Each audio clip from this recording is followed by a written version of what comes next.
السلام عليكم. أول خطوة ويانا بتطبيق دكاني VMS هو راح نعرف شلون راح نقدر نحصل هذا التطبيق، وشلون راح نقدر ننصبه بالتليفون اللي خاص بينا حتى نقدر نبلش نطب عليه. أول شي هنا عندنا نروح على الويب سايت الخاص بشركة أرس سومر، من خلاله راح نقدر نطلب ريكوست، نسوي طلب شراء هذا التطبيق او الاشتراك به حتى نقدر ننزله ونقدر نسوي كل عملياتنا. راح نقدر نتصل بهم عن طريق صفحة الاتصال او معلومات.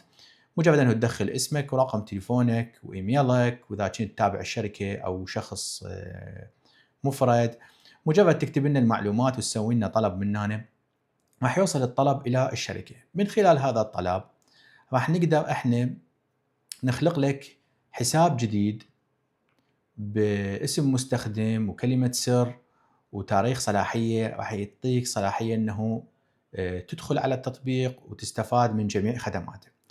بعد ما دزت لنا طلب، الطلب راح يندرس من جانبنا كشركة، وبعدها نعطيك ندز لك ايميل بالحساب والباسورد الخاص بك. هسه راح يجيك، حنجرب هسه احنا وحنفتح لكم الهاتف، ومن خلال الهاتف راح نشوفكم شلون الطريقة اللي راح تستلمون بيها ايميل من عندنا. حنطب على البريد الوارد، راح نشوف يجيكم ايميل من دكاني VMS. هذا الايميل راح يكون به رابط تقدر من خلاله تنصب تطبيق دكاني VMS على الهاتف الخاص بك. حنجي ندوس هنا على انستول دكاني VMS. بعدها راح لازم ندخل الايميل الخاص بينا والباسورد اللي راح يسمح لنا ننزل التطبيق بالهاتف الخاص بينا. فراح اشوفكم العمليه. هسه حنقول له انستول.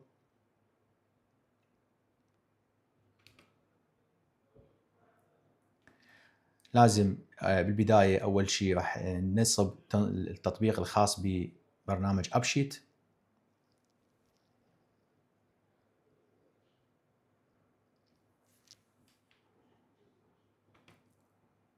بعد نقول له تشغيل. يقول لنا تريد نحط نسخة من هذا التطبيق على الديسكتوب، نقول له نعم added. بعدها يطلب انه هل تسمح انه البرنامج يرسل الاشعارات على الهاتف، نقول له نعم. هنا راح ندخل الايميل الخاص بينا اللي نفس الايميل اللي طلبنا به البرنامج من الشركة. نعم. هنا بعد ليش راح يقول انه هم الاشعارات تتفعل، نقول له نعم، ندخل بنفس الايميل. بعدها نقول له انه جوجل يريد انه صلاحية الدخول، نقول له متابعة.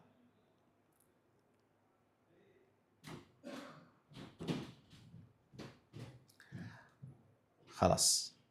هسه نزل التطبيق، راح ينطيك نبذة مختصرة عن تطبيق دكاني VMS وشنو يسوي، وكذلك ارقام التواصل. اذا عندك تحتاج دعم، تحتاج استفسار، ممكن تواصل ويانا على رقم التليفون، على الايميل كذلك. نقول له نعم. بعدها راح يطلب التطبيق اذن انه يدخل على اللوكيشنز الخاص بالهاتف. هذا كلش راح يكون مفيد ويجب تفعيله للمندوبين حتى يقدر يعرف مواقع المندوبين وزياراتهم لكل ماكينه. فحنقول له while using the app، اثناء استخدام التطبيق. هسه التطبيق نزل عندنا، وهاي هي الواجهه الخاصه بتسجيل الدخول الى التطبيق. هنا راح ندخل كلمه المرور، وهنا راح ندخل كلمه السر الخاصه بينا اللي احنا كشركه راح نرسلها لحضرتك على مود تقدر تدخل للتطبيق. هسه راح اشرح لكم بعد ما نزل التطبيق على الصفحه الخاصه بالهاتف او الواجهه اللي بالهاتف مع التطبيقات. مثل ما تشوفون هنا نزل عندنا صراحه ايقونتين او تطبيقين. التطبيق الاول هو ابشيت، هذا ممكن تدخل عليه مباشرة على البرنامج. كذلك نزل شورت كات للتطبيق دكاني VMS، هم هذا حيسمح لك انه تدخل على التطبيق من خلاله، فاي واحد من عندهم تستخدم ماكو مشكله. اول شيء راح نجي نحتاج ادخال اليوزر نيم والباسورد. اليوزر نيم والباسورد هنا اللي احنا دزينا لك اياه، مثلا نفرض انه اليوزر كان اسمه تيست، بعد ما ندخل الباسورد اليوزر نيم ندخل الباسورد اللي هو ايضا تيست. هنا بعد ما دخلنا اليوزر نيم والباسورد راح يقول لك انه هذا المستخدم هو تابع الشركه، حسب طبعا السيتنج اللي حيسوونها لك اياه، اذا كنت تابع الشركه او كنت شخص مفرد، فحيقول لك اسم الشركه اللي تابع لها هذا المستخدم. وراها يقول لك حاله الاشتراك، ان كان الاشتراك فعال او ان كان الاشتراك غير فعال. من هنا راح تقدر تعرف انه انت عندك امكانيه دخول او الاشتراك مالتك خلصان، فبالنتيجه النهائيه تحتاج تجدد الاشتراك مالتك. اول ما يقول لنا الحساب فعال ودخلنا يوزر باسورد، نجي نقول له من جوا تسجيل دخول. ننتظر شويه. هسه دخلنا على تطبيق التليفون الخاص بدكاني VMS. هنا راح يبين عندكم الواجهه الرئيسيه تطبيقات او صفحات، كل وحده من عندهم هي متختصه بشيء. انا ان شاء الله بهاي سلسله الفيديوهات راح اعلمكم شلون تستخدمون هاي الصفحات، وكل وحده شنو الفائده مالتها. لازم نعرف اكو اساسيات لازم تكون بالبرنامج حتى يقدر يشتغل بكفاءة عالية. خلينا نجينا هسه نجي نشوف الواجهة الرئيسية التطبيقات. شنو هي الشغلات الأساسية اللي لازم أول شيء نعرفها؟ أولا عندنا صفحة الملف الشخصي. صفحة الملف الشخصي هاي صفحة تسمح لك أنه من تدخل عليها راح تقدر تطلع على المستخدم اللي هسه حاليا داخل للتطبيق، وكذلك تقدر تشوف جميع المستخدمين اللي موجودين لنفس الشركة اللي ممكن حضرتك تضيفهم وياك حتى يقدرون يساعدوك، من مشغلين، من محاسب، إلى مبيعات، إلى أي شخص موظف ممكن تضيفه هنا حسب الصلاحية، حسب صلاحية اشتراكك اللي مسويه ويانا. راح نجي عليه. فعندنا الشغلة الأولى هو إدارة الملفات الشخصية. الشغلة الثانية هي إعداد وتهيئة الأجهزة. مثل ما تشوفون هاي صفحة الأجهزة والمواقع، هنا راح نقدر نعد ونجهز الأجهزة، هنا نحطها نعرفها على مود نقدر نبدي نسوي عليها جميع العمليات. الشغلة الثالثة اللي هي المواد والباودر، اللي هي صفحة تخص جميع المواد اللي راح تدخل بالأجهزة، اللي مواد اللي الشركة راح تعبي الماكينات فيها على أساسها تستلم الفلوس وتعرف الأرباح في هاي الصفحة. فهسه عندنا 3 شغلات مهمة لازم نسويها، اللي هو إدارة المستخدمين، وإضافة الماكينات، وإضافة المواد الأولية. بعدها العمليات الروتينية والدورية اللي راح تصير على الأجهزة من التطبيقات الثانية. أول شيء راح نجي نتعلمه هو صفحة إدارة المستخدمين أو إدارة الصفحة الخاصة بك. نجي ندخل على إدارة المستخدمين، نجي على البطاقة التعريفية. هنا راح يظهر لك بطاقة التعريف الخاصة بك تحت اسم المستخدم صلاحية اليوزر. هنا مثل ما نشوف اسم المستخدم اللي احنا مسويه كمثال هو اسمه تيست. صلاحيته هو ديستريبيوتر. شنو يعني ديستريبيوتر؟ ديستريبيوتر يعني موزع. يعني صلاحية المستخدم هاي اللي هسه احنا نجرب بها هي صلاحية تسمح بإنشاء عدد من المستخدمين تحت ظل هذا الكود او الشركه اللي راح تدير مجموعه او عدد معين من الاجهزه. راح نتعرف على اول شيء الصفحه الشخصيه بعد ما ندخل عليها. طبعا هنا تكون تقدر ترفع الصوره الشخصيه اللي خاصه بك. هنا راح تشوف الاسم الثلاثي اللي خاص بالمستخدم. اسم المستخدم هو الاسم اللي راح يدخل به على التطبيق.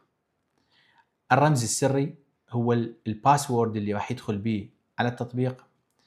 صلاحية هنا المستخدم هو موزع. رقم الهاتف الخاص به. تقدر هنا تسوي اتصال، تقدر تدز له رساله مباشره من التطبيق له. الايميل الخاص بي اللي نفسه يكون مسجل عندنا، رمز الشركه اللي تم تفعيل هذا المستخدم عليها، المحافظه باي محافظه هو، وتاريخ التسجيل وتاريخ انتهاء صلاحيه الدخول. هاي التاريخ التسجيل وتاريخ صلاحيه الدخول هي التواريخ اللي راح يعتمد عليها الاشتراك الخاص بهذا المستخدم بالتطبيق. بعدين ان شاء الله نجي نشرح عليها تفاصيل ادق. اول شيء هنا طبعا تقدر ممكن تسوي تعديل على ملفك الشخصي. نقول له تعديل على الملف الشخصي، راح تقدر تعدل اسم الدخول لك والخاص بك. يعني حتى لو احنا زودناك باسم مستخدم ودخول، انت ممكن تقدر تغير الاسم المستخدم والرمز السري يكون خاص بك. هنا راح تقدر تغير من صلاحيه المستخدم ضمن هاي الاكونتات اللي مفتوحه او الصلاحيات، اللي هي اول شيء اكاونتنج انه معناها محاسب، سيلز مبيعات، اوبريتور مشغل، وكاستمر اللي هو المستخدم المفرد، وديستريبيوتر هو الموزع الرئيسي. هسه احنا ما راح نلعب به لان هو هذا يعتبر ديستريبيوتر هو الادمن اللي حيكون لجميع ذولا المستخدمين، راح نجي نشوف شلون. رقم الهاتف ممكن تغيره، وايميلك كذلك ممكن تغيره، والمحافظه اللي حضرتك بها او حتقوم بالعمليات من خلالها فتدون المحافظه اللي انت موجود فيها. تواريخ الصلاحيات تعتمد على اشتراكات ما راح تقدر تعدلها. تقدر تضيف صورتك الشخصيه، وتقدر تضيف المستمسك الثبوتي الخاص بك، يعني هويه، بطاقه موحده، بطاقه سكن، شنو اللي تريد انت تضيفه حتى تقدر تعرف او معلومات تعرفها عن الموظفين اللي خاصين بك. نجي نقول له الغاء ما نحتاجه، نرجع خطوه للوراء. هسه راح نجي نسوي يوزر مستخدم تحت مظله الشركه هاي، لان هذا اليوزر تيست هو عنده صلاحيه يضيف مستخدم. اولا نجي نقول له منها اضافه مستخدم جديد. هنا راح يقول لنا عدد المستخدمين المتبقين في خطه شركتك هو 2 مستخدم. يعني هذا المستخدم التيست هو عنده صلاحيه انه يضيف 3 اشخاص وياه بالعمل، اللي هو واحد من عندهم وعنده 2 اضافيين يقدر يضيفهم، مثلا مشغل ومحاسب، مشغلين 2، مبيعات ومشغل، زين، ايا كان صلاحيته هو اليوزر اللي حيستخدمه. خلينا نجي نقول له اضافه حساب. اول شيء ندخل اسمه الثلاثي، مثلا اسمه الثلاثي هو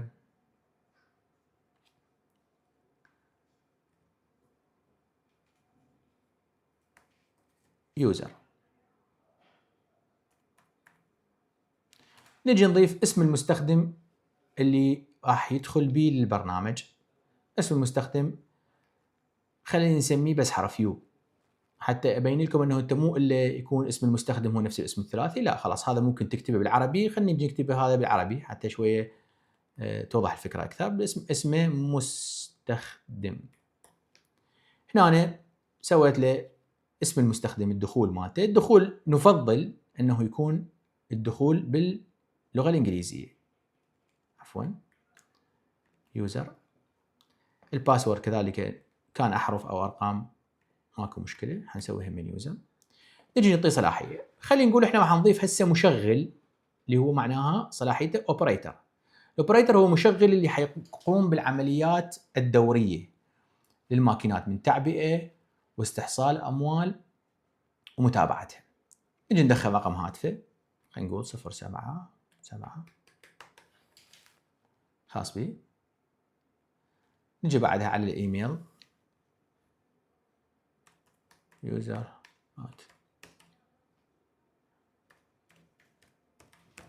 زين.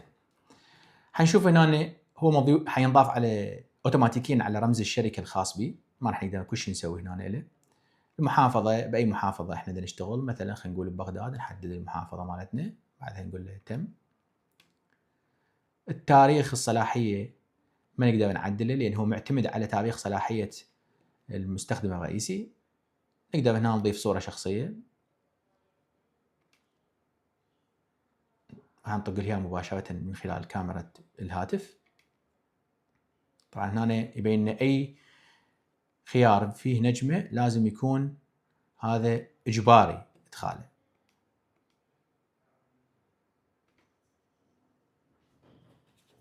فراح هسه ناخذ له صورة.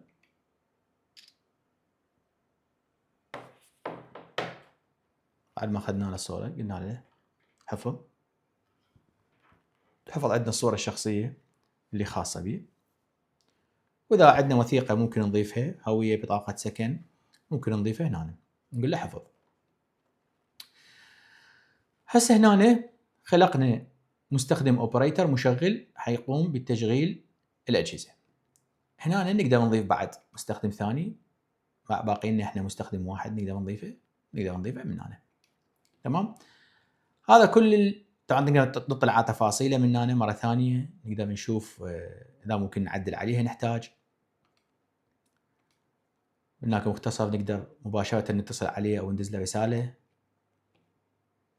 هذا كل شيء يخص كتابه الملفات الشخصيه للموظفين. هسه بعد ما تعلمنا شلون نضيف ملف شخصي او مستخدم جديد وشلون ندير الحسابات المستخدمين، راح نجي على واحده من الشغلات الاساسيه اللي هي شلون راح نضيف منتج. هذا المنتج اللي هو راح يكون اساس عملنا باجهزه ماكينات البيع الالي، اللي هو المنتج اللي راح نشتريه وراح نبيعه وراح نشوف المخزون مالته. فنجي نضغط على خيار المواد، راح نشوف هنا عندنا منتج. هذا المنتج احنا ضفناه بالبرنامج.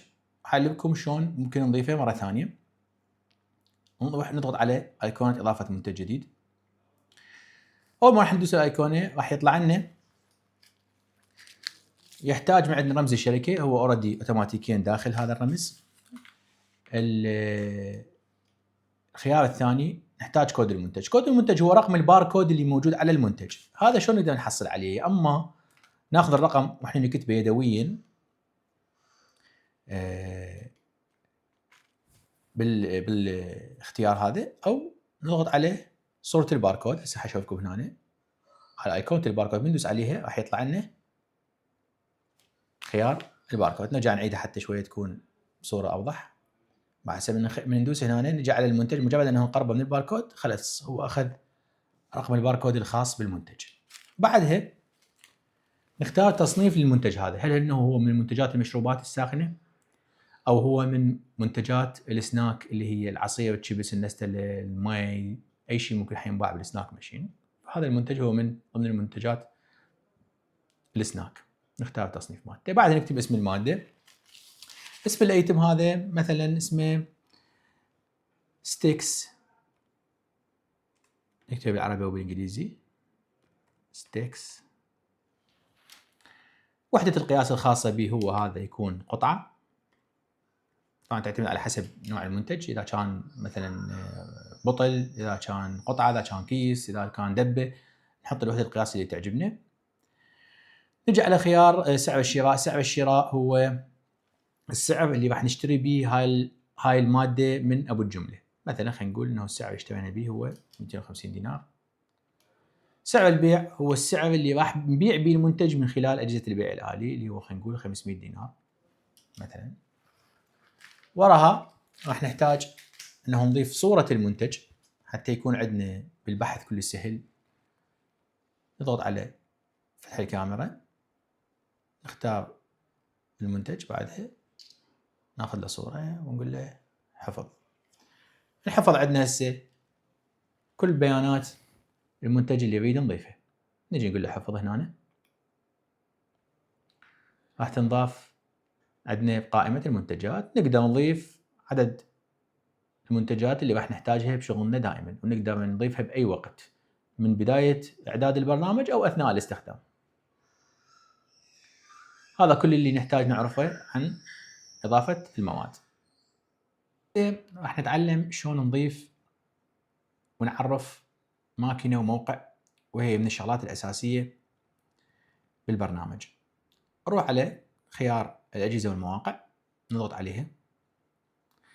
راح نشوف ممكن تكون الصفحة فارغة ما بها أي موقع وعندنا صلاحية إدخال أجهزة ومواقع، أو راح تكون already الشركة مدخلت لنا عدد من الأجهزة، جهاز واحد، أكثر من جهاز، المواقع. واحنا نديرها مباشرة حسب صلاحية أو حسب الصلاحية اللي مطتناها الشركة. نجي هسه لو فرضنا أنه الصفحة فارغة وإحنا نحتاج نعرف، فراح ندخل على إجراء إضافة ماكينة. راح تجينا رسالة تأكيد تقول عدد الأجهزة المتبقية في خطة شبكتك هو 10 أجهزة. طبعا هاي العدد هو الشركة حسب الصلاحيات اللي مطتني إياها، يكون عددها ممكن أقل ممكن أكثر حسب صلاحيته. نقول إضافة جهاز. من حنقول إضافة جهاز راح تطلع لنا الخيارات اللي إحنا محتاجين لازم ندخلها. الخيار الأول هو رقم الماكينة. كل ماكينة بيع عالي نحتاج انه نضيفها للبرنامج راح يكون بها رقم تسلسلي سيريال نمبر. هذا الرقم التسلسلي راح نلقاه موجود على ستيكر موجود على الجهاز، ان كان ماكينه سناك، كان ماكينه كوفي، ان كان كرسي مساج او او ماكينه قهوه منضديه، اي ماكينه راح يكون بها سيريال نمبر. فنفرض انه احنا الرقم الموجود على الستيكر هو 4 ثمانيات. نجي بعدها على الخيار الثاني هو رقم مفتاح الباب. رقم مفتاح الباب هذا شنو؟ هذا الرقم كل ماكينة فيندنج ماشين أو بيع آلي فيها مفتاح خاص به، مفتاح اللي يسمح للموظفين بفتح الباب مالتها، أخذ الفلوس، إعادة التعبئة. فهذا رقم المفتاح، فكل مفتاح به رقم، هذا الرقم مكتوب على المفتاح. هذا احنا ندخله هنا لأجل التعريف وأجل الحفظ كأرشيف إله. ليش؟ لأنه ممكن هذا المفتاح يتعرض للضياع أو الفقدان أو السرقة. فبالنتيجة النهائية حتى الشركة تقدر تزودكم بمفتاح جديد لازم عندها رقم حتى تقدر تطلع لكم عليه نسخة خاصة به، لأنه إذا ما موجود هذا الرقم هذا المفتاح غير قابل للاستنساخ، فبالنتيجة النهائية ما راح نقدر. فندخل رقم موجود على المفتاح، مثلا خلينا نفرض أنه هو الرقم 4 سبعات. نجي على رقم جهاز العملة. كل ما كانت فيندنج ماشين أيضا بها طريقة دفع، بها اما جهاز عمله ورقيه، يا اما جهاز دفع الكتروني، يا اما جهاز كارتات ار اف حسب نوع الجهاز الموجود به. وبما انه هاي الاجهزه هي اجهزه مهمه جدا وتكون عليها عمليات صيانه وعمليات تنظيف وعمليات دوريه، فبالنتيجه النهائيه لازم احتفظ بالرقم الخاص به. فحنشوف هم اكو ستيكر على جهاز العمله، ندخل الرقم مالته. خلينا نفرض انه هو الرقم 4 خمسات 6 خمسات وتفر الرقم حسب اللي موجود على الستيكر بنكتبه. نجي على الخيار اللي بعدها اللي هو رقم جهاز دفع الالكتروني. اذا كان بالماكينه اكو جهاز دفع الكتروني فراح ندخل رقم التسلسلي الخاص به. اذا كان ما موجود فما يحتاج نضيفه. راح تنتبهون انه انتم كل خيار اجباري ادخال معلومات راح يكون معلم بنجمه جنب الاسم. اذا ما كان يعني ضروري ادخاله فراح تشوف انه ماكو نجمه فعاد تقدر تعوفه فارغ. خلينا نفرض انه هو عندنا جهاز عمله، فمجرد انه احنا حندخل رقم جهاز الدفع الالكتروني حنشوف بعد ما نضغط باي مكان فارغ راح نشوف انه نزلت لنا 3 معلومات ضروريه. واحده من هاي المعلومات هي رقم هاتف جهاز دفع الكتروني. شنو يعني هذا؟ هذا يعني انه كل جهاز دفع الكتروني بداخله اكو داتا سيم كارت. هذا السيم كارت اللي هو حيسمح للجهاز الدفع الالكتروني بالاتصال بالشبكه وارسال واستلام البيانات والمدفوعات به. فندخل رقم الهاتف مالته، نفرض هذا الرقم، هذا رقم الهاتف. نجي على خيار التي اي دي والام اي دي، هي خيارات هذا عفوا ارقام هي خاصه بحسابات التاجر اللي مربوطه بجهاز دفع الالكتروني. هاي تزودكم بها شركه الدفع الالكتروني، او مو مهم تدخلوها اذا كنتوا محتاجيها، بس مجرد انه حتى يكون ارشيف تقدر تعرف بها شو وقت ما تحتاجها. هسه بعد ما ضفنا معلومات تخص جهاز دفع الالكتروني راح نجي على اسم الموقع. اسم الموقع هو يعني اسم الموقع اللي منصوب به جهاز او ماكينه البيع الآلي. خلينا نفرض ان احنا الماكينه نصبت في مستشفى، فنكتب مستشفى الايطالي مثلا. نجي بعدها على تاريخ بدايه الضمان تاريخ نهايه الضمان. هي التواريخ اللي راح تجهزها لكم الشركه الخاصه بالدفع الالكتروني.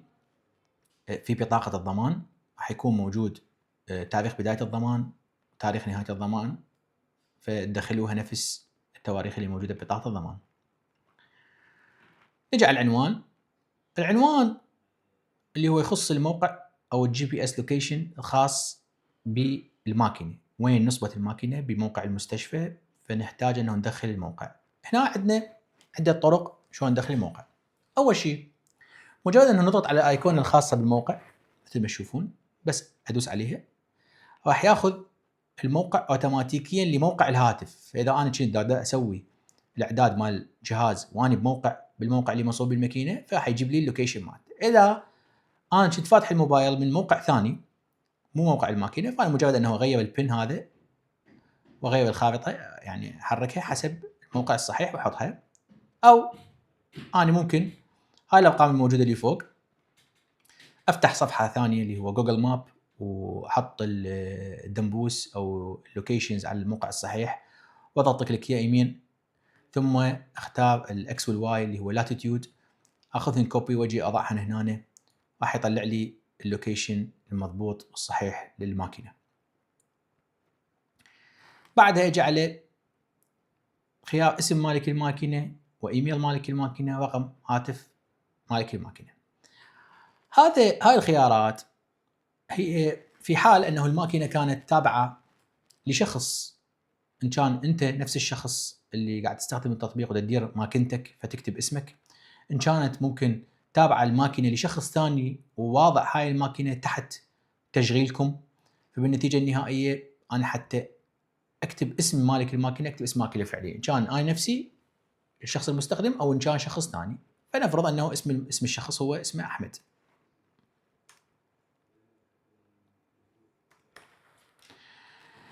الخيار الثاني هو ايميل مالك الماكينه. هو الايميل والهاتف هو ليست ضروريه، ممكن انت ما تدخلها، بس المعلومه كلش مهمه. ايميل مالك الماكينه عند ادخاله في البرنامج حيقوم البرنامج بارسال ايميلات يوميه لكل الحركات اللي راح تصير على الماكينه، من عمليات استحصال، من عمليات بيع داخل الماكينه، من ملاحظات. كل حركه راح تكون بالبرنامج حيقوم بها المشغل على الماكينه راح توصل بايميل على مالك الماكينه. فهسه حاليا بعدين نتطرق لهذا الموضوع بصوره ادق. هسه حنعوفه فارغ. رقم الهاتف كذلك حعوفه فارغ. اسم صاحب الموقع ورقم هاتف صاحب الموقع. هاي معلومات تفيدنا نحفظها بالداتابيس الخاصه بينا. يعني اسم صاحب الموقع في حد تتذكره او عندك فشي تتواصل وياه بعد مده راح تنسى اكيد اسمه، رقم تليفونه، فراح تكون هنا تدخل اسم الموقع، اسم صاحب الموقع، ورقم تليفونه، حتى في حال انه تحتاج ترجع لها في يوم من الايام راح تدخلها هنا. نجي على الخيار التالي اللي هو تحت خدمات دكاني. شنو تعني تحت خدمات دكاني؟ تعني هاي الماكينه اذا كانت اذا كان اختيار يس يعني تحت خدمات دكاني، راح تطلع لجميع المشغلين ونفسك انت كمشغل، تطلع بجميع التطبيقات الثانيه اللي هي من الاستحصال، بيع المواد، تقارير، راح تطلع كلها اذا اعطيناها خيار يس نعم معناها. او اذا قلنا نو راح ما تطلع باي تطبيق ثاني من التطبيقات اللي راح نستخدمها، بس مجرد حتكون هاي ارشيف الماكينه، حيكون مجرد ارشيف يمنا بصفحه الاجهزه والمواقع. فاحنا بما انه هاي الماكينه راح نسوي عليها اعدادات فراح نقول لها نعم. بعد ما ضفنا الماكينه تحت خدمات دكاني، يعني راح تكون تحت التشغيل وحتطلع لنا بالتطبيقات الثانيه. راح نجي على هنا خيارات هاي اللي تحت، هي اكثريتها خيارات تخص الحسابات والمحاسبه. بالنتيجه النهائيه كلش ضروري نتعلم شنو هاي الخيارات وشلون ندخلها. نجي على اول خيار عندنا اللي هو نوع الايجار. نوع الايجار مجرد ان نضغط عليه، الماكينه كنا واضعيها احنا بموقع، هذا الموقع احنا بدنا نعطيه ايجار او ما راح نعطيه ايجار، او نعطيه ايجار بنوع معين. احنا هنا مقسميها اذا كنا ما نعطي ايجار، هسه حنشوف شلون نوضعها، واذا كنا نعطي ايجار شنو نوع الايجار. اول خيار عندنا بنضغط على نوع الايجار، راح يقول لنا نوع الايجار هو مونثلي رنت، هل هو ايجار شهري يعني ايجار شهري مقطوع. انا مثلا انطيه 50,000 بالشهر، 100,000 بالشهر، 10,000 دينار بالشهر، راح اختار خيار المانثلي.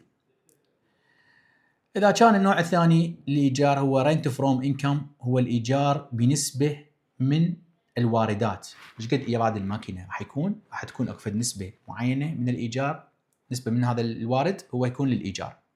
الخيار الثالث هو رنت فروم بروفيت، هو نسبه من الارباح، يعني بعد ما الماكينه تجي ايرادات وتطلع المصاريف وتطلع المواد المصروفه راح يكون عندنا ارباح، هاي الارباح جزء من عندها بنسبه معينه تروح للايجار.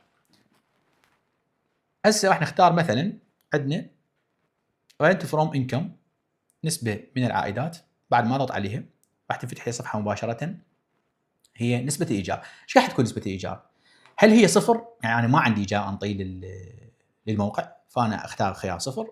اذا كانت 5%، 10%، 12%، 15%، 20%، وهكذا نختار ايش قد تكون نسبه الايجار. خلينا نفرض انها هي 10% نسبه الايجار. بعدها فتح لنا صفحه مباشره هي نسبه المالك او المستثمر. اذا كان اكو مستثمر او مالك للماكينه وهو حاطها يمنا تشغيل، فبالنتيجه النهائيه هنا لازم نحط تعريف ايش قد نسبته صاحب الماكينه من الارباح. طبعا هاي نسبه المالك هو المستثمر تكون من الارباح، فايش قد نسبته. اذا كان ما عندنا مستثمر وهي الماكينه تابعه لنا فماكو داعي نحط صفر. بعدها نجي على نسبه المشغل. هنا راح تعتمد على نظام عملك، هل انه انت عندك مشغلين وهذول المشغلين تحسب لهم نسبه من الارباح، هل انه ما تحسب لهم نسبه من الارباح. هنا راح تختار اذا كنت تحسب لهم نسبه من الارباح فتحط لك ايش قد النسبه اللي انت راح تعطيهم اياها. خلينا نقول صفر، ما عندنا مشغلين نعطيهم نسبه من الارباح. بعد نسبه دكاني، شنو معناته نسبه دكاني؟ نسبه دكاني هي النسبه اللي راح يحصلها، راح تحصلها انت كصاحب تطبيق تدير هاي الماكينه. احنا مسميها نسبه دكاني اللي هي صافي الربح اللي حيكون لك من العائدات. فهنا نجي نختار نسبه، مثلا خلينا نقول ان احنا انطينا 10% للايجار وما عندنا مالك وما عندنا مشغل، فيا اما احنا 100% من صافي الربح حيكون انه هاي هنا 100%، او حتكون مثلا 90% و10% المشغل حسب التسييت اللي احنا حنسيته للماكينه. احنا ما عندنا اي احد، مجرد هي ماكينه تابعه الي، بس مجرد انه عندي ايجار ف 100% ارباح تكون الي، فاحط نسبه 100%. بعدها نجي نضيف صوره الموقع، ناخذ صوره للماكينه بالموقع، ثم موديل الماكينه نختار من هنا موديل الماكينه. احنا حاطين موديلات للاجهزه متنوعه، ماكينات قهوه، ماكينات سناك وغيرها. نختار مثلا هذا الموديل الماكينه. بعد ما اختاريناها اللي هي ماكينه، يطلع لنا نوع الماكينه هي ماكينه كوفي، ماكينه سناك، مساج شير. نختار مثلا انها ماكينه كوفي. اسم المندوب المسؤول، هنا اذا كان عندنا مندوب، اذا كان عندنا مندوب مسؤول على تشغيل الماكينه راح يظهر لنا اسمه هنا من انشئنا له يوزر وندخله. اذا كان لا هو حياخذه اوتوماتيكيا اللي هو احنا، رمز الشركه والمحافظه هاي اوتوماتيكيا تدخل. بعدين نقول له حفظ، ننتظر شويه. طبعا هنا هذا يبين لك انه هي راح تصعد البيانات الى السيرفر الرئيسي. بعد ما راحت خلاص انحفظت. هسه نرجع نشوف على اجهزه المواقع، راح نلقي انضافت عندنا بيانات الماكينه بالصفحه. هسه راح نشوف انه انضافت الماكينه عندنا صفحه الاجهزه والمواقع، نقدر ندوس عليها راح نشوف كل المعلومات اللي دخلناها، سيريال نمبر مال الماكينه، رقم المفتاح، رقم جهاز العمله، دفع الكتروني، كل المعلومات، اسم الموقع، تاريخ الضمان، نهايه الضمان، ايش قد عدد ايام الضمان المتبقيه، هل الماكينه هي تحت الضمان او لا، الموقع الخاص بالماكينه، اسم المالك، كل معلومات الحسابيه اللي تخص الحسابات كلها موجوده، تكون محفوظه بالبيانات لاجهزه المواقع.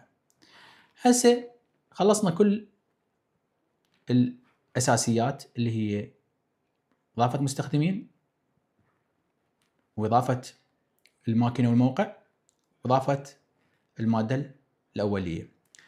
وراها نتعلم شلون حنجري العمليات الدورية على الأجهزة والحسابات والتقارير وغيرها إن شاء الله.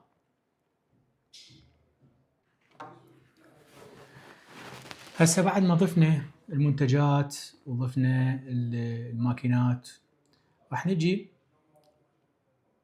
نتعلم شلون نضيف المواد بالمخزن. يعني احنا عندنا هسه ايتم، فتحنا له بطاقة مادة، نجي نضغط على الخيار الايسر للثلاث خطوط، راح نسوي شراء مواد. نشتري المادة حتى يصير عندنا مخزن به مواد قيمة، حتى بعدين من نبيع للمكاين تكون عندنا مواد بالمخزن. نجي على إضافة شراء، نحدد التاريخ اللي اشترينا به، إن كان نفس اليوم أو إن كان اشترينا البارحة أو أي يوم راح نشتري به المادة. شنو نوع المادة اللي اشتريناها؟ راح تشوفون هنا تطلع عندنا المواد اللي عرفناها بالبداية، مثلا ستيكس اسم المادة. كم قطعة اشترينا؟ اشترينا مثلا 20 قطعة من عندها، أو خلينا نقول 24 صندوق كامل 24 قطعة، لازم ندخلها بالقطع، عدد القطع. المجهز مثلا جملة حسب الجملة والمكان اللي أنت اشتريت من عنده، تقول له حفظ. نضاف عندنا هسه المنتج اللي اشتريناه، نقدر نضيف منتج ثاني. مثلا اشترينا نستلة ويكس، مثلا اشترينا 50 قطعة من مجهز اسمه جملة 2 مثلا، وراح نقول له حفظ. هكذا كل عمليات الشراء للمواد ممكن ندخلها بهالطريقة حتى تنضاف عندنا. سيدا نجي نشوف على المخزون اللي هو المخزن اللي عندنا، راح نلقي هنا مسوي احنا في داشبورد بسيطة، تقدر تشوف من عندها كل منتج وش قد كميته من المخزن عندك. تقدر هنا تدوس على الخيار الثاني يطلع لك كمية المواد اللي موجودة حاليا بالمخزن، وهنا راح يطلع لك ان شاء الله من تنباع بالمكان، راح يطلع لك كل ماكينة شنو انباع لها مواد. هاي في الداشبورد بسيطة سهلة توضح لك المواد بالمخزن وش قد كمياتها. راح نجي نتعلم شلون المندوبين يشتغلون، وشلون راح يسوون عمليات استحصال وعمليات مبيعات للماكينة، وشلون تجري عمليات الحسابات عليها. نجي على الصفحة الخاصة بالكولكشن الاستحصال، نضغط عليها. هنا راح يجي المندوب أو اللي عنده حساب تطبيق إلى صلاحية الدخول على الاستحصال، راح يلقي هنا خيار إضافة استحصال جديد. هنا أول ما راح تشتغل عنده يقول له أول شيء اختار رقم الماكينة، يجي يدوس عليها. رقم الماكينة اللي هو هسه المندوب رايح لها، رايح للماكينة اللي خلقناها احنا قبل بالفيديو السابق، اللي هي 4 8 اللي صايرة من المستشفى الإيطالي. داس عليها اوتوماتيكيا بعد ما دخل رقمها ظهر عنده اسم الموقع، بس للتأكيد انه هذا الموقع هو نفسه اللي بالماكينة هاي. اول خيار يجي يسوي هو اضافة صورة للماكينة قبل التعبئة. اول ما وصل المندوب للماكينة يقدر يفتح الكاميرا ويطق لها صورة للماكينة حتى تبين بيها الاحواض، نسب المواد اللي بيها، الماكينة نظيفة او لا. هذا الاجراء هو ليس الزامي، بس ممكن انه يضيف المندوب. نجي على الصفحة الثانية نقدر نضغط عليها منها او نقول له التالي. اول شيء راح ندخله هو ايش قد النقود المستحصلة. راح يوصل الماكينة وفتح الماكينة، راح يشوف القاصة مال جهاز الدفع الكاش، يطلع لي فلوس اللي بداخل القاصة. لو نفرض انه هو جاب مبلغ حسبه طلع 20,000 دينار، دخل النقود المستحصلة. بعدها الخيار الثاني اللي هو عداد الأكواب. كل ماكينة إذا كانت ماكينة مشروبات ساخنة فحيكون فيها عداد خاص بالأكواب، يدخل ايش قد رقم العداد. إذا كان ماكو أو هي ماكينة ليست ماكينة مشروبات ساخنة فما بيها عداد يعوفه، نجي على عداد النقود. عداد النقود راح يشوف بالشاشه مال الماكينه اكو عداد للنقود، راح يدخل هذا العداد اللي خاص بالنقود. مثلا كان العداد قيمته 20,000 دينار. اذا كان اكو دفع الكتروني ايضا اكو عداد للدفع الالكتروني. خيار نجي بعدها على خيار الاكواب المجانيه. خيار الاكواب المجانيه كل مندوب يروح يزور الماكينات، مرات في شخص ممكن يطلب من عنده ممكن تعطيني كوب اجرب، ممكن اذوق، او هو يريد يخدم مثلا شخص موجود بالموقع، فاي كوب ممكن ينطيه مجانا، او مثلا انطى قطعه نستله مجانيه، انطى قطعه بيبسي، او هو شرب عجبه يشرب بطل مي من الماكينه، مجرد انه يدخل لنا هنا اذا انطى كوب مجاني يدخل انطيت كوب مجاني. هذا الكوب المجاني اللي انطاه راح ممكن يدخل تفاصيل بالملاحظات هو شنو اللي سواه. نجي على المصاريف همين، هسه حتى فهمتوا على تفاصيل، عفوا نجي على المصاريف. المصاريف مثلا هنا أنا ادخل مثلا دفع اجور باركيه، بارك السياره مالته حطها بالبارك فدفع فلوس، او اشترى مثلا بخاخ منظف معين دا يريد يستعمل الماكينه، او اشترى وصله او اي شيء ممكن مصاريف يصرفها، فيدخل المصاريف ايش قد. خلينا نقول مثلا هو صرف 2000 دينار باركيه، فثبت ال 2000 دينار. هنا بالملاحظات يجي يكتب المندوب انه انا صرفت اللي هو دفعت اجور بارك للسياره، ويقدر يضيف وياها انه هو مثلا واعطيت كوب مجاني لاحد المستخدمين. يكتب اي ملاحظات هو حاب يلاحظها يكتبها هنا. هسه بعد ما كتبنا الملاحظات تخص المصاريف نقول له التالي. راح ينقلنا على صفحه اللي تخص السناك او المشروبات الساخنه، اثنيناتهم نفس الشيء، هن ماكو فرق بيناتهم. ندخل بها المواد اللي صرفناها او اللي حطيناها بالماكينه البيع الالي. نجي على وحده نقدر نختارها طريقتين، يا اما نضغط بالفراغ هنا راح يطلع لنا اسم الماده، او نضغط على الباركود. من نضغط على علامه الباركود بالكاميرا مال الموبايل نسوي سكان للمنتج، راح يطلع لنا عشان اسمه، او عشان نقدر ندوس من هنا نختار المنتج اللي ضفناه بالماكينه. نجي نقول ايش قد كميه المنتج اللي حطيناه بالماكينه، مثلا حطينا قطعتين من عنده. نجي على الخيار الثاني، يا اما هم نفتح من الكاميرا وناخذ الباركود مالته، يا اما نختار المنتج هم اللي حطيناه بالماكينه ونختار كم قطعه حطينا بيها. بعد ما ندخل، طبعا قبل ما نريد ندخل مواد حطيناها نقدر نحطها ونضيف. نقول له التالي ثم التالي. خلاص هسه راح نشوف نزل لنا قيد هنا اللي يخص عمليه الاستحسار والتعبئه اللي اجرت على الماكينه اللي هي اسمها، العفو، اجراها المستخدم اسمه تيست. راح هنا ننتظر شويه، راح نشوف هذا هنا حيقوم البرنامج برفعها الى السيرفر الرئيسي للحفظ.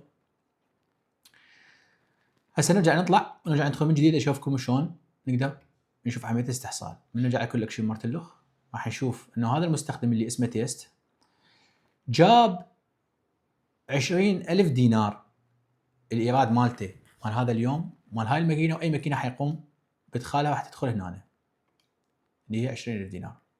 طبعا نقدر نضيف عده ادخالات هنا، كل ماكينه حنروح نزورها راح نسوي لها من هنا عمليه استحصال جديده. تمام. نجي شوي ناخذ نظره على هو شنو اللي انحفظ يمنا. يقول لنا بهذا التاريخ وبهذا الوقت اجى الايراد الكلي 20,000 دينار. يعطينا هنا القيد مال الماكينه اللي سويناها اللي هي اسم الماكينه، ويعطينا الايراد مالتها، ويعطينا هنا علامه السهم هذا اللي جوا اللي هو المصاريف، ايش قد صرف من راح الماكينه هاي. نضغط عليها راح نشوف التفاصيل الاوليه، العدادات، الفلوس، الملاحظه اللي كتبها هو، والمواد اللي صرفها لها. نقدر نرجع من البدايه نسوي عمليه استحصال ثانيه. كذلك نختار الماكينة الثانية هنا راح تظهر لنا وندخلها ونسوي نفس الإجراءات. راح ينزل القيد هنا أو داخل اسم المستخدم إذا عندك أكثر من مستخدم. هذا كل اللي يحتاج يسويه المندوب بعملية الاستحصال والبيع للماكينة. بهذا الفيديو راح نشرح على صفحة ثانية أو تطبيق دكاني VMS شلون راح نسوي عمليات تحقق. أول شيء خليني نشرح شنو هي عمليات التحقق. عمليات التحقق هي في حال أنه ماكينة البيع الآلي صار بيها توقف لسبب من ما، حشرة فلوس، مشكلة بالماكينة، أي مشكلة بالماكينة راح تصير، أنا راح أحتاج أسوي عليها عملية تحقق أو تفتيش أو نسميها عمليات صيانة. فبالنتيجة أنا لازم أسوي طلب ريكوست لهاي العمليات. فأجي هنا أدوس على الانسبكشن عمليات تحقق، راح أجي هنا أطلب طلب صيانة أو أنا حسوي عملية تحقق على الماكينة، أشوف هاي الماكينة شغالة لو لا، أضغط عليها. أول شيء راح ينفتح لي هو رقم تسجيل الماكينة. أنت يا ماكينة تريد تسوي لها عملية تحقق، عندنا هاي الماكينة اللي احنا سويناها افتراضية، دخلنا رقمها، رأسا هو قال لنا اوتوماتيكيا انه هي الماكينة تحت الضمان. نكتب اول شيء عداد الماكينة، كل ماكينة فيها عداد خاص فيها المبيعات اللي هو يحسب من عندها عمر الماكينة، يحسب ايش قد صار لها فترة مشتغلة بالسوق. من خلال هذا العداد راح يظهر بالشاشة مال الماكينة الخاصة.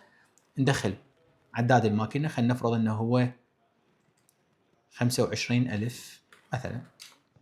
دخلنا عداد الماكينة، التاريخ والموقع هو اوتوماتيكيا اخذ GPS لوكيشن والتاريخ اللي هو والوقت اللي راح به المفتش او المندوب اللي يسوي عملية تحقق للماكينة. بعدها راح يعلمه بالضبط شنو المعلومات اللي لازم يحتاج ياخذها. مثلا اول خيار عندنا تنبيهات لوحة القيادة. من نجي نفتح الزائد من هنا، شو يقول لنا؟ راح يقول لنا هل هنالك ضوء احمر في جهاز العملة؟ اذا كانت الماكينة متوقف جهاز العملة مالته فحيعطيك ضوء احمر، فبالتالي نأشر له هي ضوء احمر. هل يوجد خطأ ظاهر على الشاشة؟ اكو بالشاشة اوتوماتيكيا الماكينات الخاصة بشركة أرسومر من تفتح الباب مالتها حيطلع لك بالشاشة اذا كان بها خطأ. شنو نوع الخطأ اللي طالع؟ هل ضوء احمر داخل الماكينة؟ ايضا اكو داخل الماكينة ضوء احمر واخضر، في حال الماكينة فيها مشكلة فحيطلع ضوء احمر. طبعا كل هاي التفاصيل نعطيها بدورة التدريب المفصلة بشركة أرسومر، فحينطيك يعلمك شو التفاصيل، فانت راح تكون فاهم هاي الخيارات شنو هي. فخلنا نفرض انه هو فيها ضوء احمر في جهاز العمله، اشرناه قلنا له تم. بعدها يقول لك صوره للماكينه من الخارج، ممكن تقدر تلتقط صوره للماكينه من الخارج، ممكن تلتقط ايضا صوره للماكينه من الداخل. بعدها نقول له تالي. هاي الصفحه خاصه بجهاز الدفع الورقي والالكتروني. هاي الصفحه حتكون خاصه بجهاز الدفع اذا كان ورقي او الكتروني، حتى نقدر نسوي له عمليه تحقق. راح يعطينا فد معلومات اساسيه لازم احنا نحتاج ندخلها. مثلا جهاز العمله الدفع الورقي الالكتروني، اول شيء يقول لك ضوء جهاز العمله، هل هو ضوء ازرق، احمر، بنفسجي؟ كل ضوء هو راح يبين الى نوع مشكله معين. الازرق هو الماكينه معناها انه جهاز العمله شغال ما بي اي مشكله. الضوء الاحمر يعني معناها بمشكله، حتكون يا اما اكو فلوس حاشره بداخل جهاز العمله او القاصه بها مشكله. الضوء البنفسجي هو الضوء اللي يعطيك تنبيه انه جهاز العمله يحتاج الى معايره للعدسات، فحيبين لك. احنا قلنا انه خلينا نقول انه هو الجهاز متوقف اصلا، ضوء احمر.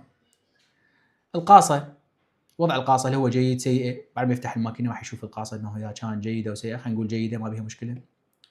عجلات القاصه اللي هي جيده وتحتاج صيانه، خلينا نقول مثلا جيده.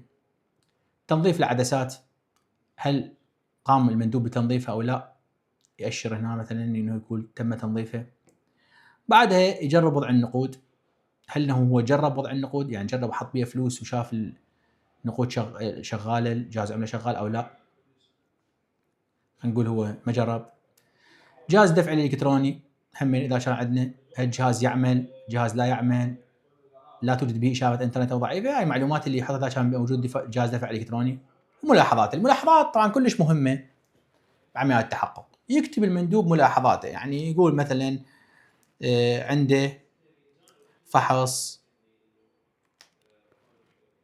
جهاز الدفع الورقي تبين أنه لا يعمل، يحتاج إلى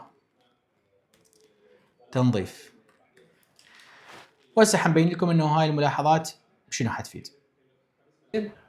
راح ننتقل إلى صفحة ثانية بعد ما شيكنا منظومة المي. راح يقول لنا هل أنه أكو مشكلة في دبة الفضلات أو لا. أعمل تيست ويعطيك أنه هل تم تجربة الماكينة أو لا، جهاز الملاعق، تنظيف الماكينة وغيرها. أهم شيء هنا نركز على حالة الماكينة. طبعا هم من هنا ملاحظات كلش مهمة، هي نرجع وراها على حالة الماكينة. تعمل، تحتاج صيانة، متوقفة. هنا حالة الماكينة من الخيارات الضرورية إدخالها هل أنه الماكينة هي متوقفة حاليا، أو هي تعمل، أو تحتاج صيانة، أو تم تسليمها إلى الموقع. يعني إذا كانت الماكينة نسلمها لشخص ثاني، خلينا نقول أنه هي الماكينة تحتاج صيانة. هذا الخيار كلش مهم نحطه، لأن هذا الخيار راح يخلي هذا الطلب ينتقل إلى قسم الصيانة الخاص بالشركة. هنا ما يحتاج نوقع. ليش؟ لأنه بعدين الشخص اللي حيسوي صيانة للماكينة بعد الماكينة تحتاج صيانة حيوقع هنا، نقول له حفظ.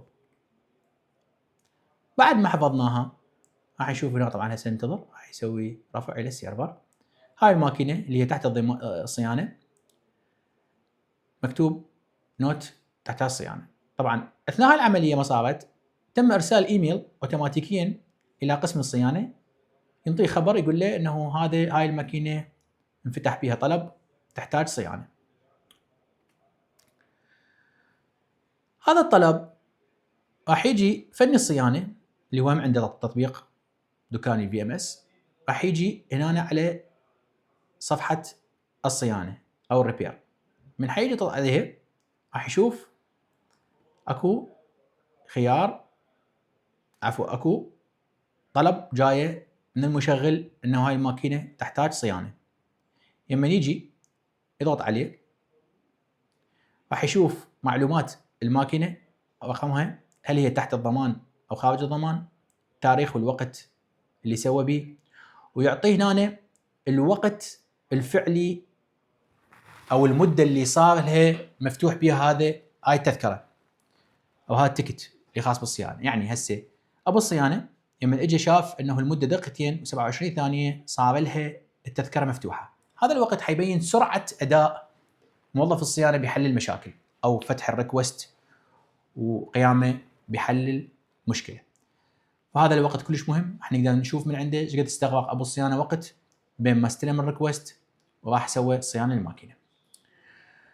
بعد شنو المعلومات اللي راح تظهر له؟ راح تظهر له اول شيء جميع الملاحظات اللي كاتبها الفني او المندوب اللي راح سوى عمليه تحقق. كل الملاحظات مهما كان عددها راح تظهر هنا. بس تشوفون هنا ظاهره بس ملاحظه واحده، لان هو احنا كتبنا ملاحظه واحده بس، هي راح تطلع له كل الملاحظات هنا. هاي كلش راح تفيد الفني الصيانه حتى يفتهم ويعرف شنو اللي محتاجه او محتاجته هاي الماكينه او ليش متوقفه. يجي بعدها بعد ما يسوي الصيانه للماكينه يكتب ملاحظاته، ملاحظات الصيانه، يقول مثلا تم عمل الصيانه وتنظيف جهاز العملة الورقية مثلا. كتب هذا انه شنو الاجراء اللي سواه. هنا قطع غيار المستخدمة، هل انه هو استخدم قطع غيار بالماكينة، ضاف شيء، واشر، تيب، اي قطعة غيار ممكن يضيفها للماكينة، يكتب شنو تفاصيلها هنا. بعدها اذا الماكينة سوى لها صيانة ورجعت تعمل، يأشر انه الماكينة تعمل. اذا لا، يكتب انه بعدها تحتاج صيانه، الماكينه متوقفه لان هو يحتاج الى امور او اجهزه ما جايبها وياه، ممكن راح يروح يجيبها ويرجع، فيكتب متوقفه. نقول انه تم عمل صيانه لها، فيأشر تعمل. بعدها الحاله النهائيه لم يتم التصليح وتم التصليح، يكتب انه يتم التصليح. هنا بعدها ممكن يضغط هنا ويسوي توقيعه كأبو صيانة وقع مثلا تم. حياخذ من عنده اوتوماتيكيا، راح ياخذ وقت التصليح والتاريخ. خلاص هنا انحفظت هاي الريكوست او انحفظ هذا الطلب اللي سواه عفوا الصيانه اللي سواها على الماكينه اللي جاي بها طلب. بس يطلع من عندها راح يشوفها مختفيه من هنا من قسم الصيانه. ليش؟ ما دام هذا الريكوست تم وتم التصليح فتختفي من هاي الصفحه. حتى هو هاي الصفحه تكون الريبير خاصه بس بالريكوستات اللي تجي وتحتاج صيانه.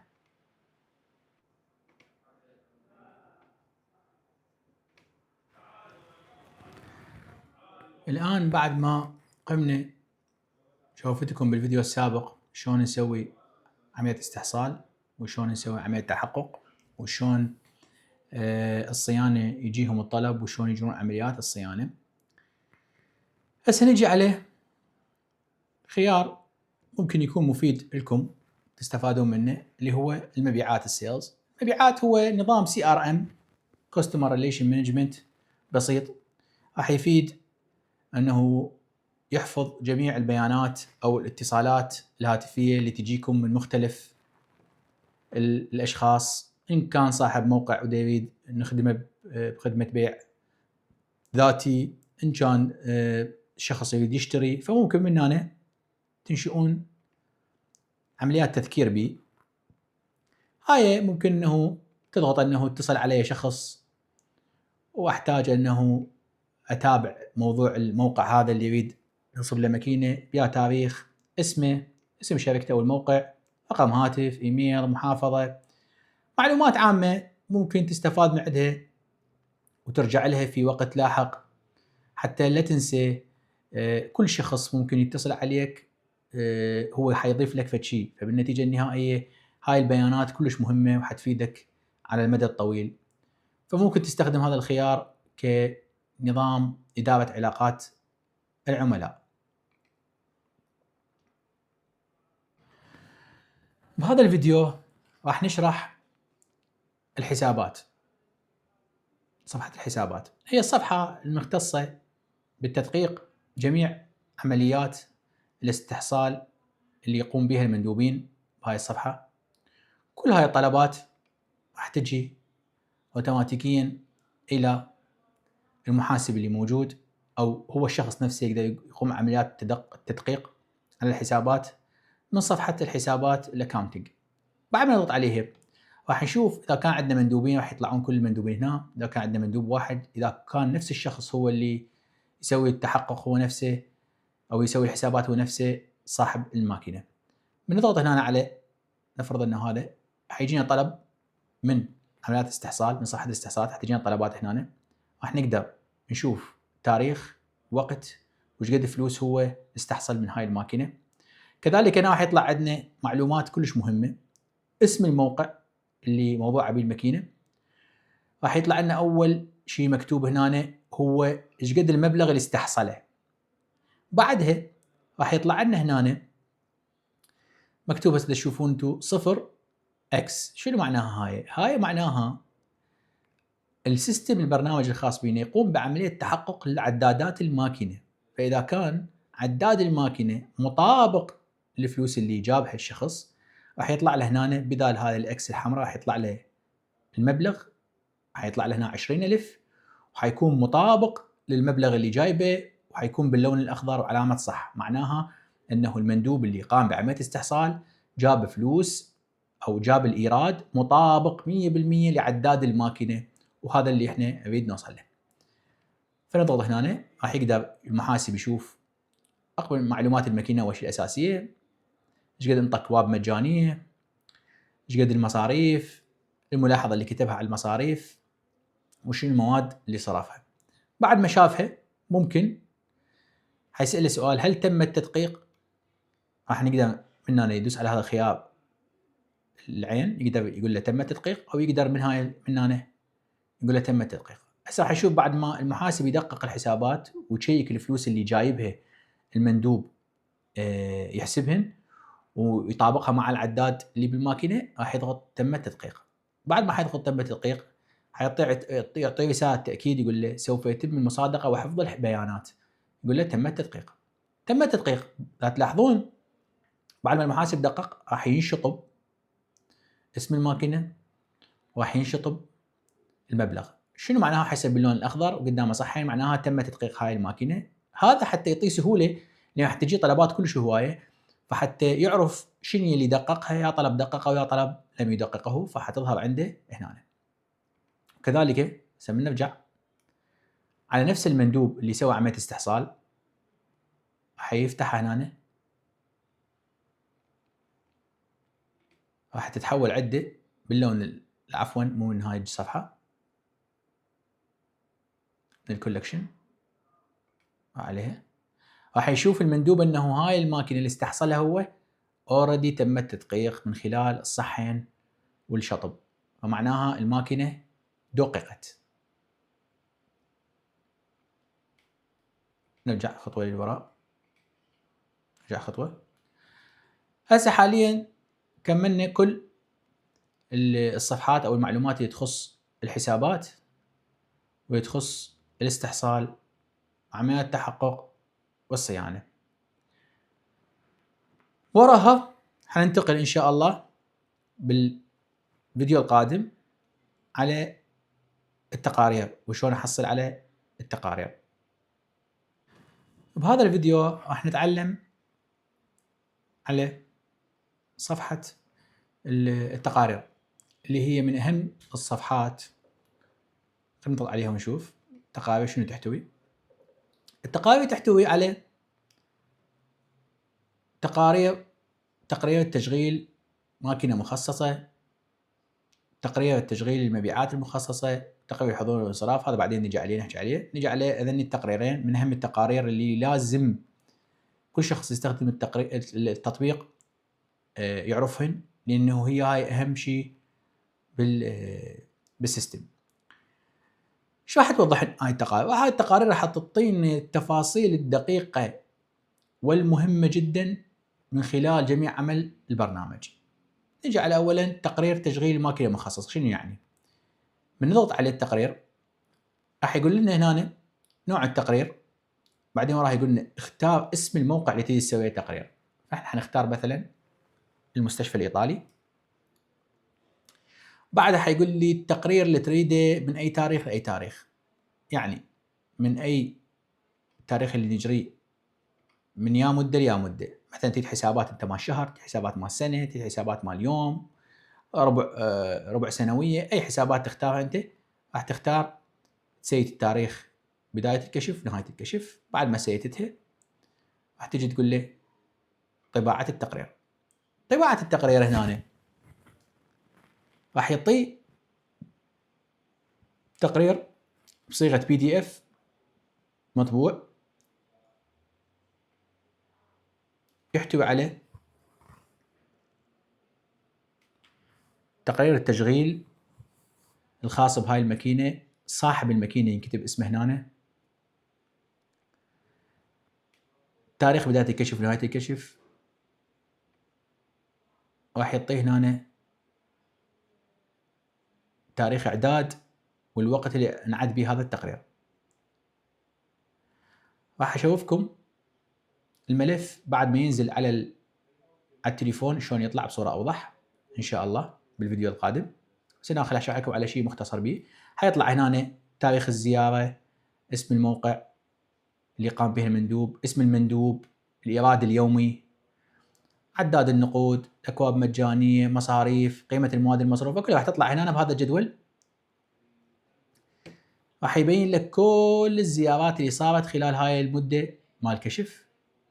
وهنا راح يطلع مختصر الملخص التنفيذي، هو ايش قد الإيراد الكلي خلال هاي الفترة، ايش قد مواد انصرفت، المصاريف الكلية اللي هي تخص الباركينج، المواد التنظيف، أي شيء صرفه، الإيجارات إذا كان أكو إيجارات ايش قد حتكون قيمة الإيجارات، إذا كان أكو مستثمر عنده أرباح حتكون قيمته ايش قد، دكاني اللي هي أرباح الشخص اللي يدير التطبيق أو صاحب اليوزر المستخدم ايش قد ارباحها، مكافأة المندوب اذا كان اكو مكافأة، عدد اكواب مجانية.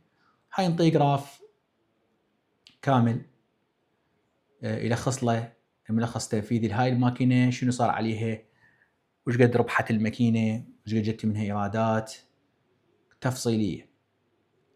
هنا طبعا يشرح له، هو حيقول له التقرير انه هذا التقرير معد بصورة آلية 100% من قبل التطبيق. نقدر نسوي له مباشرة طباعة.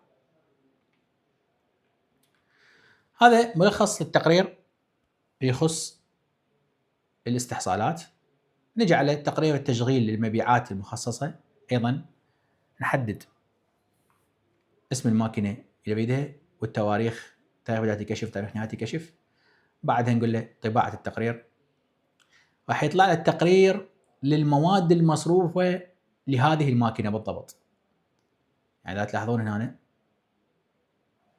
مستشفى الإيطالي، اسم المالك اسمه أحمد، راح يطلع له هنا شنو المواد اللي انصرفت، نستله، ستيكس، عددهن، سعرهن خلال فترة الكشف هاي طبعا كلها. ويطلع له هنا جراف يبين له أكثر مادة مباعة وأقل مادة مباعة، يقدر يعرف من عندها معلومات كلش مفيدة تفيده، حتى يعرف على أي مادة يركز، أي مادة يزيد مبيعاتها، تفاصيل دقيقة لها. هاي خلصنا التقارير اللي هي كلش مهمة لكل مستخدم للتطبيق. بهذا الفيديو راح اشرح لكم بعض الفقرات بالتطبيق ممكن يستفادوا بعدها بعض المستخدمين وتكون فعالة لهم حسب نوع اشتراكهم. أول شيء ممكن منها ندخل راح نقدر نشوف في شيء اسمه تقرير الحضور والانصراف. هذا راح يسمح عند خلق مستخدمين وعندك الكثير من المستخدمين تحتاج انه تتابعهم وتشوف اوقات دوامهم وحضورهم وغيابهم. فلا مثلا خلينا نقول احنا دخلنا بهذا المستخدم، هذا المستخدم كل مستخدم حيستخدم التطبيق ممكن يقدر يسوي من هنا يضغط عليها، راح يساعده تسجيل حضور. هل انت متاكد من تسجيل الدخول الان؟ راح يدخل. بعدها راح يظهر له هنا الايقونه تتغير مره ثانيه، راح يقدر يسجل تسجيل خروج. هل انت متاكد من تسجيل الخروج ويا تسجيل الانصراف؟ هاي راح يكون بصمه حضور وانصراف لكل مستخدمين التطبيق، ممكن يستفادون من عندها المستخدمين. واقدر كذلك من هنا اشوف من هاي الداشبورد رسم بياني لساعات عمل الموظفين وسجل حضورهم حسب صلاحيات المستخدم اللي موجوده. واقدر كذلك من التقارير اسحب تقرير الشهري للحضور والانصراف لجميع مستخدمين التطبيق.